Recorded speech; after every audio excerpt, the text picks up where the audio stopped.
Olá para todas e todos, sejam bem-vindos ao canal Filosofia da Psique e hoje vamos falar um pouco a respeito de um tema que eu já abordei em outro momento, em outro vídeo no canal, mas que a pergunta de uma pessoa em uma das nossas redes sociais me reativou a pensar a respeito disso.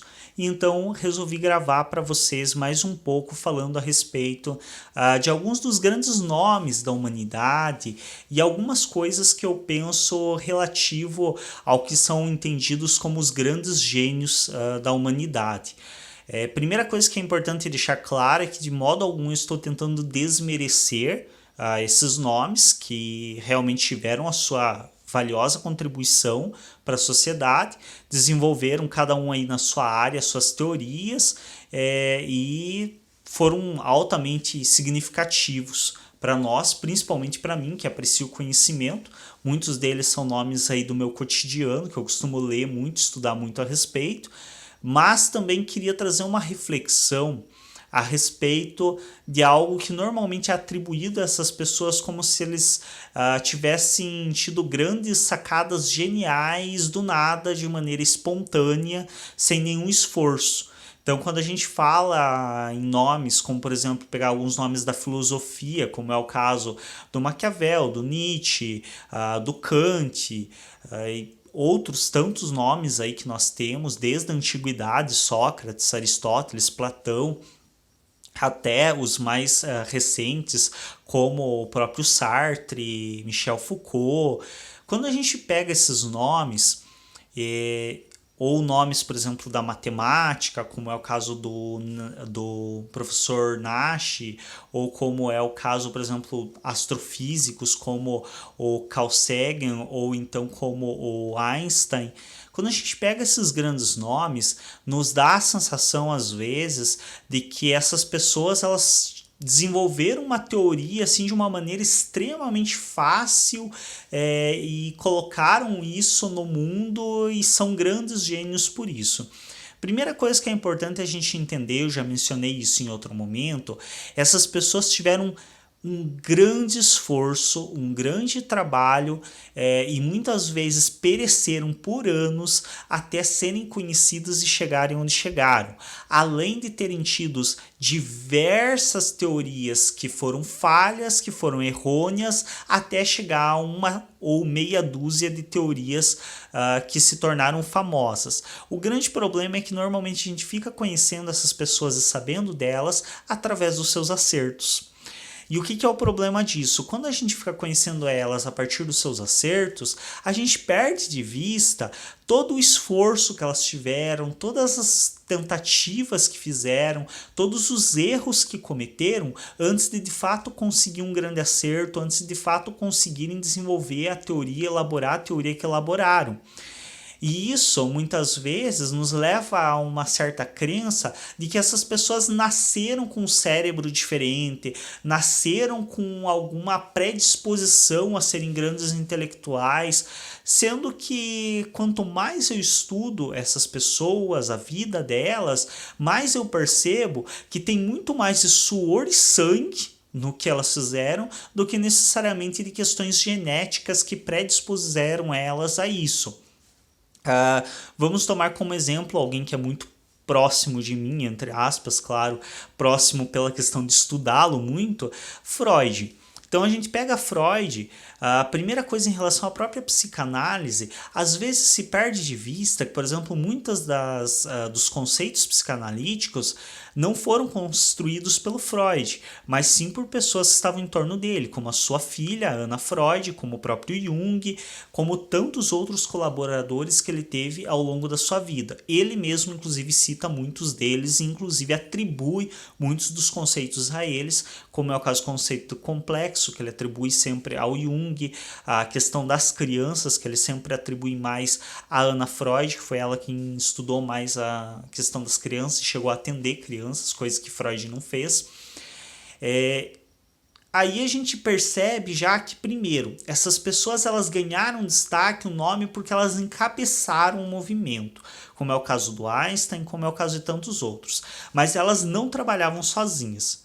Então já começa por aí.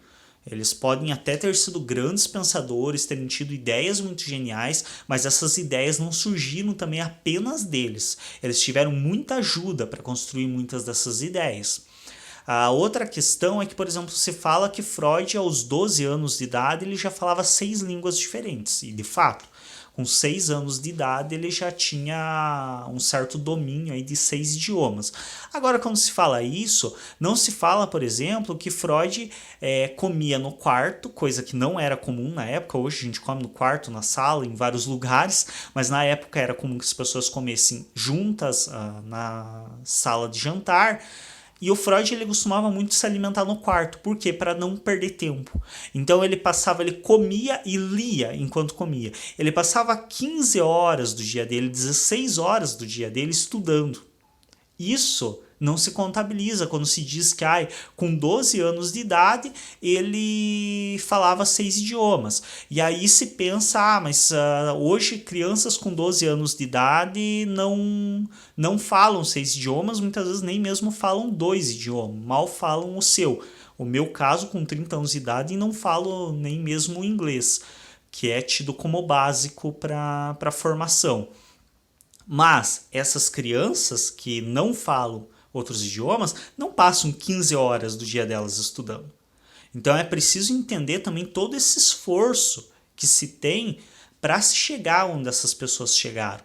Que não é algo espontâneo, que não é o cérebro delas que foi constituído de uma maneira diferente, mas sim diz de um esforço todo, diz de um investimento também. Lembrando que Freud tinha um quarto só para ele, era o único da família que tinha um cômodo só para ele, inteira disposição dele, para poder estudar. Então havia um investimento afetivo, um investimento financeiro da família muito grande nele.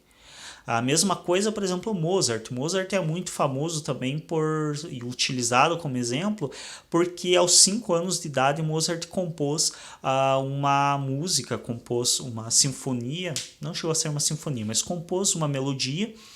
E isso é muito dito como se fosse algo de outro planeta. Mozart, aos 5 anos, ter composto algo. Claro, é algo de destaque, é algo realmente, de certo modo, impressionante que uma criança de 5 anos tenha a capacidade de tocar de maneira harmônica notas em um instrumento. Já que eu, por exemplo, erro as palmas do parabéns, que dirá ter a capacidade aos 5 anos de idade de tocar um instrumento. Agora, quando se fala que Mozart compôs uma música aos 5 anos de idade, a primeira coisa que se perde de vista é que ele compôs uma música dentro das limitações de uma criança de 5 anos de idade. A primeira música que Mozart compôs também não foi do nível de complexidade das músicas posteriores que ele vai compor. Então era uma música, mas era uma música simples, com poucas notas, que ele compôs ali dentro das limitações de uma criança de 5 anos. Outra coisa que não se fala é que os pais de Mozart eram músicos, que tinha encontro de músicos na casa dele praticamente diariamente. Que certamente os pais dele sendo músicos, eles provavelmente incentivaram ele a tocar algum instrumento, ele estava perto deles quando eles estavam tocando, possivelmente eles cantavam, aqui estou supondo, não necessariamente que essa informação nos seja de acesso, mas possivelmente os pais cantavam para ele, os pais tocavam algum instrumento junto com ele. Então não é uma criança, aí quando a gente pensa, ele com 5 anos de idade compôs uma música. Mas aí você compara muitas vezes com as crianças que você conhece de 5 anos de idade, que não são estimuladas para o lado da música e que talvez nem tenham nenhuma tendência à música, tem tendência a outras questões. Então pode existir sim alguma já tendência natural, a certa facilidade em alguma área, mas não se pode perder de vista que muitas dessas pessoas que tiveram essas vidas tão consagradas em alguma área, elas foram altamente incentivadas a isso de todas as formas possíveis. Incentivadas emocionalmente, incentivadas afetivamente, incentivadas financeiramente. E aí a gente entende que não é algo sobrenatural uma criança de 5 anos de idade compor uma música quando ela é estimulada, ela ouve música todo dia, ela vê os pais tocando instrumentos praticamente diariamente. Não é algo tão fora da realidade pensar que essa criança vai compor uma música. Até hoje nós temos várias crianças de uma faixa etária semelhante que tocam muito bem, tocam músicas de alta complexidade no piano, em instrumentos que são tidos como difíceis de serem tocados. E nós temos crianças que fazem isso, temos crianças de 5, 6 anos que cantam e que cantam muito bem, por sinal. Então tem que se ter um pouco isso em vista. E por que para nós é muito mais fácil acreditar que essas pessoas elas nasceram com algo genético que as favoreceu a tocarem bem, a pensarem de uma maneira elaborada, a construírem coisas manualmente, por exemplo? Para nós é muito fácil pensar desse modo, que essas pessoas elas nasceram predispostas a isso. Porque isso também nos isenta da responsabilidade de assumirmos que se nós quiséssemos e nos esforçássemos, nós também faríamos. Possivelmente não as mesmas coisas, mas se nós descobrirmos algo no que somos bons e nos dedicarmos muito a isso, é bem possível que a gente consiga também chegar a um nível de excelência bem razoável. Então, se vê, por exemplo, a bailarina dançando no palco, é lindo, é maravilhoso, a leveza, mas não se vê que essa pessoa passou 12 horas do dia dela ensaiando até os pés sangrarem. E aí se perde isso de vista e se coloca como se fosse um dom natural, fosse algo dado por Deus. Não, é esforço. Pode ter até uma tendência a uma área que você tenha maior facilidade de aprender e de desenvolver, mas daí por diante diz muito mais respeito a derramar suor e muitas vezes sangue mesmo, se dedicando àquilo, do que necessariamente de ser algo que vem com você geneticamente ou é algo de família, que também se diz muito.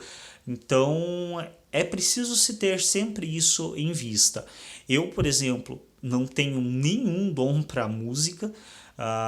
E aí falando realmente em dom numa perspectiva de algo inato, não tenho nada inato para música, como eu disse, eu erro até as palmas dos parabéns, então possivelmente, mesmo que eu me mate, me dedique ao máximo por horas e horas do meu dia a tocar instrumentos, eu posso até conseguir tocar, mas eu não vou conseguir uma excelência nisso, porque realmente eu não tenho um bom ouvido para acompanhar ritmo, não é algo que eu tenho habilidade.